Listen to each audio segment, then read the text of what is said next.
Imagine waking up on a Sunday morning knowing that before the day ends, you will have driven over 1,100 miles at racing speeds, across two completely different cars, two completely different tracks, and two completely different motorsport disciplines, all within a single day, with barely enough time to breathe, eat, and board a private jet in between. On May 24th, 2026, a 45-year-old British woman named Katherine Legge is going to attempt exactly that.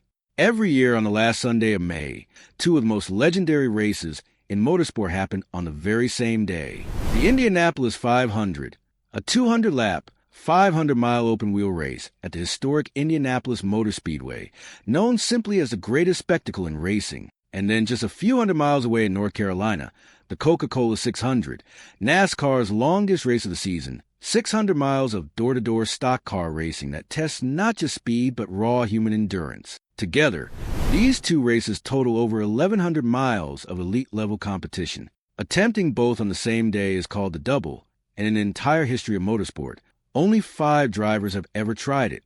Katherine Legge is one of the most quietly remarkable racing drivers in the world. She has raced at Le Mans, competed in the Rolex 24 Daytona, where she became the first woman in history to lead that race, and spent decades competing across formats and continents. At 45 years old, she is preparing for her 5th Indianapolis 500 start, having first qualified in 2012 as only the 9th woman in history to do so. In 2023, she set the fastest qualifying speed ever recorded by a woman at Indianapolis. She is not a newcomer and she is not a novelty. She is a seasoned, battle-hardened driver who spent her entire adult life earning her place. At Indianapolis, Legge will drive the number 11 Chevrolet for HMD Motorsports. The moment the Indy 500 ends, expected around 4 in the afternoon Eastern Time, she will board a private jet to Charlotte, North Carolina, where she will climb into the number 78 Chevrolet for live fast motorsports in the Coca-Cola 600, with engines firing around 6:10 in the evening.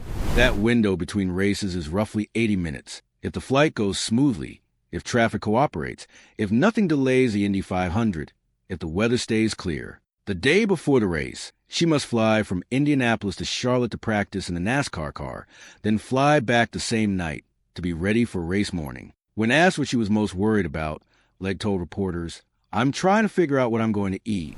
That one line tells you everything about the very human reality of what she is facing. To understand why this moment matters, you have to go back 50 years to 1976, when a pioneer named Janet Guthrie failed to qualify for the Indianapolis 500, but traveled to Charlotte and became the first woman to race on a NASCAR superspeedway. The following year, Guthrie came back and became the first woman to qualify for and race in the Indy 500, what she started half a century ago. Katherine Legge is now carrying to a place it has never gone before. No woman has ever stood on the grid for both of these races, not on the same day, not in the same lifetime. Adding to the poetry of this moment, Legge's crew chief of the Indy 500 is Andy O'Gara, husband of Sarah Fisher, herself a 9-time Indianapolis 500 starter and one of the defining figures in the history of women in motorsport.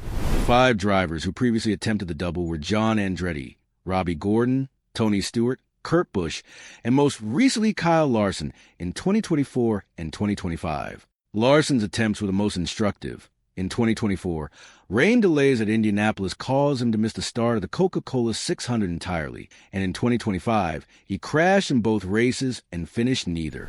After that second attempt, Larson admitted openly that the window between the two races is almost impossibly tight even on a perfect day. Legge is attempting this at an age 10 years older than any driver who has ever tried it, as the first woman, and as the first non-American in history. What makes Katherine Legge's story so compelling is how honest and grounded she is about all of it. She is not performing invincibility. When asked about her goals, she said her first priority is simply to finish both races. On the gender angle, she said she has always wanted to be seen simply as a racing driver and acknowledged that the opportunity may have come partly because she is a woman and that she is genuinely grateful for it. And when asked why she decided to go for it, she gave one of the most quietly powerful answers in sport. "It might be the only opportunity one get, but I might as well take it while the iron is hot." That is not just a racing philosophy. That is a way of moving through life. On May 24th, in a sports world that often tells women their time is past and that 45 is too old, Katherine Legge will be driving over 1,000 miles at racing speed and daring the world to keep up.